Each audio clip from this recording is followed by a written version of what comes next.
اعتکاف مخلوق سے رابطہ منقطع ہو کر اپنے خالق حقیقی سے رابطہ جوڑنے کا نام ہے، اور اعتکاف خلوت میں رب ذوالجلال سے مانوس ہونے کا نام ہے، اور اعتکاف اپنی عادی اور مانوف جو ہے ماحول سے نکل کر اور وہ چیزیں جو انسان کو عادی طور پر پریشان کرتی ہیں، معاشرے میں خراب کرتی ہیں، ان سے جو ہے قطع تعلق ہو کر محض اپنے رب کی محبت میں مسرور ہونے کا نام اعتکاف ہے۔ اور اعتکاف ماحول کی آلودگی سے محفوظ ہو کر رحمت حق کے شبنم کے حصول کا نام ہے۔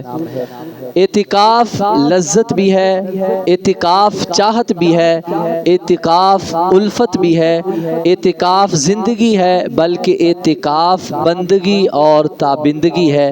اعتکاف سے ظاہر بھی منور ہو جاتا ہے اور انسان کا باطن بھی منور ہو جاتا ہے۔ اعتکاف سے دربار رسالت صلی اللہ علیہ وسلم کے ذریعے دربار الہی میں انسان کو رسائی کا شرف حاصل ہوتا ہے۔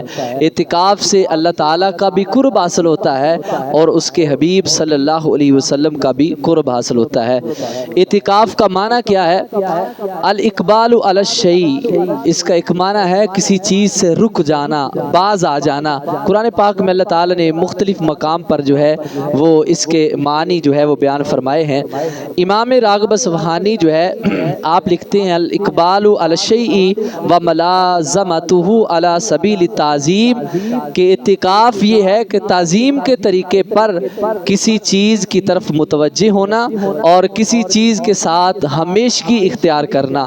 اور وہ کیا ہے؟ هو الاحتباس فی المسجد علی سبیل القربہ، یعنی اعتکاف یہ ہے کہ اپنے آپ کو مسجد میں بندگی کے لیے روک لینا، یعنی اللہ تعالیٰ کی عبادت کے لیے، اللہ تعالیٰ کا قرب حاصل کرنے کے لیے اپنے آپ کو مسجد میں روک لینا۔ اور ایک اور بزرگ جن کا نام ابن رجب حنبلی ہے وہ فرماتے ہیں اعتکاف کیا ہے؟ قطع العلائق عن الخلائق، اعتکاف یہ ہے کہ مخلوق سے اپنے تعلقات منقطع کر لینا اور اپنے خالق حقیقی سے اپنا رابطہ قائم کرنا۔ للاتصال بخدمت الخالق، کہ اللہ تعالیٰ کی جو خدمت ہے اس کے لیے مخلوق کو چھوڑ کر جو ہے اس کی خدمت میں حاضر ہو جانا۔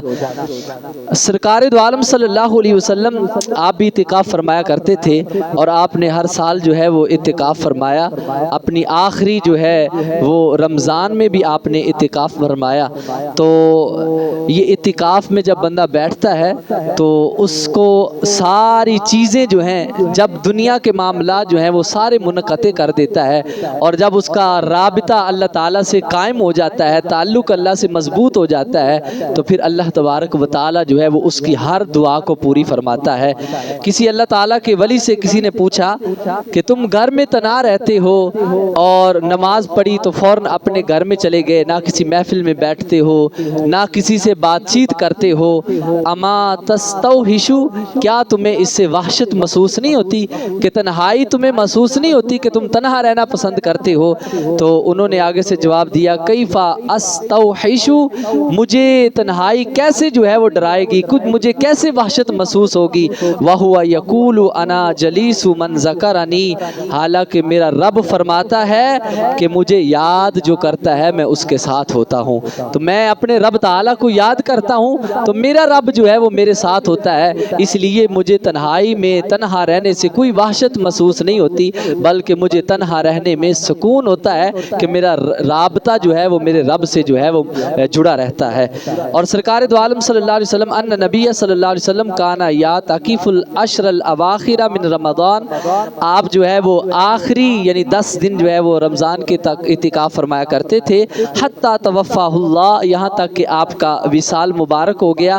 ثم اعتکف ازواجہ من بعدہ، اس کے بعد آپ کی ازواج مطہرات جو ہے وہ گھر میں اعتکاف فرمایا کرتی تھی۔ کانا یورد علی النبی صلی اللہ علیہ وسلم القرآن کل عام مرتن، کہ آقا دو عالم صلی اللہ علیہ وسلم ہر سال جو ہے وہ جبریل جو ہے وہ آپ سے قرآن پاک کا دور کرنے کے لیے آتے تھے، ایک مرتبہ دور کرتے تھے۔ فَأُرِدَ عَلَيْهِ مَرَّتَيْن فِي الْعَامِ الَّذِي قُبِضَ فِيهِ، جس سال آپ کا وصال ہوا اس سال جبریل نے 2 مرتبہ جو ہے قرآن پاک کا آپ سے دور کیا۔ وَكَانَ يَعْتَكِفُ كُلَّ عَامٍ عَشْرًا، ہر سال آپ جو ہے وہ 10 دن اعتکاف فرمایا کرتے تھے۔ فَاعْتَكَفَ 20 فِي الْعَامِ الَّذِي قُبِضَ فِيهِ، اور جس سال سرکار دو عالم صلی اللہ علیہ وسلم کا وصال مبارک ہوتا ہے اس سال آپ نے جو ہے وہ 20 دن کا اعتکاف فرمایا۔ اور قال رسول اللہ صلی اللہ علیہ وسلم معنی اعتکف 10 فی رمضان کان کحجتین و عمرتین، میرے آقا صلی اللہ علیہ وسلم نے فضیلت کے حوالے سے ارشاد فرمایا کہ جو اعتکاف کرتا ہے اللہ تعالیٰ اسے 2 حج اور 2 عمروں کا ثواب عطا فرماتا ہے۔ تو مسجد میں ایک گھڑی بیٹھنا، ایک لمحہ بیٹھنا، ایک دن بیٹھنا، ایک ساتھ بیٹھنا، 2 دن بیٹھنا، اس کا بہت بڑا اجر و ثواب ہے۔ 10 دن کے لیے تو ویسے ہی بہت زیادہ اجر و ثواب ہے، لیکن اگر بندہ تھوڑے دیر کے لیے بھی بیٹھ جاتا ہے تو اللہ تعالیٰ اسے بھی بڑا اجر و ثواب عطا فرماتا ہے۔ معنی تکفا یومن، جس نے ایک دن کا اعتکاف کیا ابتغاء وجہ اللہ، لیکن شرط یہ ہے کہ اللہ کی رضا مطلب ہو، اللہ کی رضا کا حصول مطلب ہو۔ جعل بینہ و بین النار 3 خنادق کل خندق ابعد مما بین الخافقین، فرمایا اللہ تبارک و تعالیٰ اسے جو ہے جہنم کے درمیان 3 خندقوں کا جو ہے وہ فاصلہ بنا دے گا، اور ایک خندق کی چوڑائی اتنی ہے جتنا زمین و آسمان کے درمیان فاصلہ ہے۔ تو یہ ایک دن جو ہے وہ اللہ کی راہ میں اعتکاف بیٹھنا ہے۔ اعتکاف 3 طرح کا ہوتا ہے، ایک ہوتا ہے واجب، ایک ہوتا ہے اعتکاف سنت، اور ایک اعتکاف جو ہے وہ نفلی ہوتا ہے۔ واجب ہوتا ہے کسی نے نظر مانی کہ میرا فلاں کام ہو جائے تو میں اعتکاف کروں گا، اب وہ اس کا کام ہو گیا تو اب اس پر اعتکاف کرنا واجب ہے، ضروری ہے۔ اور ایک ہے اعتکاف سنت، اور یہ وہ رمضان شریف کے آخری جو 10 ایام میں جو ہے وہ کیا جاتا ہے۔ اور نفلی اعتکاف اس کا کوئی وقت نہیں ہے، آپ کسی وقت کسی لمحہ بھی بیٹھ سکتے ہیں۔ تو ویسے تو ہر وقت جب بھی آپ مسجد میں داخل ہوں تو یہ دعا پڑھ کے اور ساتھ یہ نیت کر لیا کریں نویت سنت الاعتکاف، کہ جب تک آپ مسجد میں بیٹھے رہیں گے آپ کو اعتکاف کا ثواب بھی ملتا رہے گا۔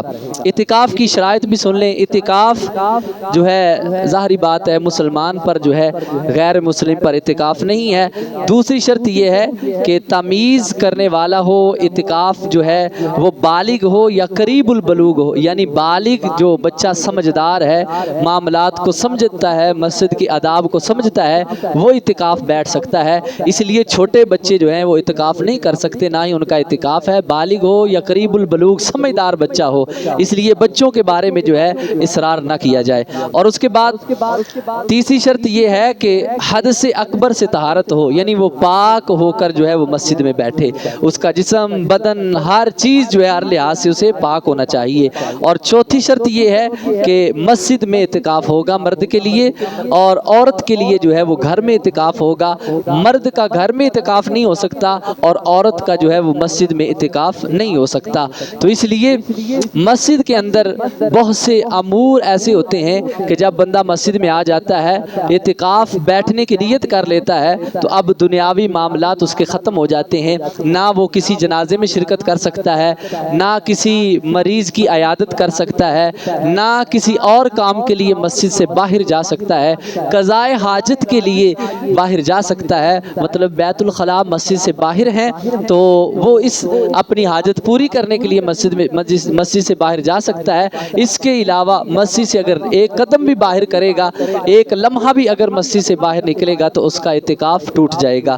تو اس لیے مسجد میں یکسوئی سے عبادت کرنا، بالخصوص جو ہے ادھیڑ عمر تو لوگ بیٹھتے ہی ہیں، نوجوانوں کو اللہ تبارک و تعالیٰ نے موقع دیا ہے، جو اسٹوڈنٹ ہیں، نوجوان ہیں، اور وہ اعتکاف ضرور کیا کریں تاکہ ان 10 دن میں جو ہے وہ جو دنیاوی معاملات ہیں ان سے جو ہے ان کا تعلق ٹوٹ جائے، اور اپنے رب سے ان کا تعلق جو ہے وہ جڑ جائے، اور وہ نماز کے عادی بن جائیں، وہ قرآن پاک کی تلاوت کرنے کے عادی بن جائیں۔ تو اس لیے ہمیں چاہیے کہ رمضان المبارک کی قدر کرتے ہوئے اعتکاف کریں، اور جو بھی اعتکاف کرنا چاہتا ہے وہ ہمیں بتا دے کہ کس نے اعتکاف جو ہے وہ 10 دن کے لیے بیٹھنا ہے۔ اللہ رب ذوالجلال ہم سب کو صحیح معنوں میں عبادت کرنے کی توفیق عطا فرمائے۔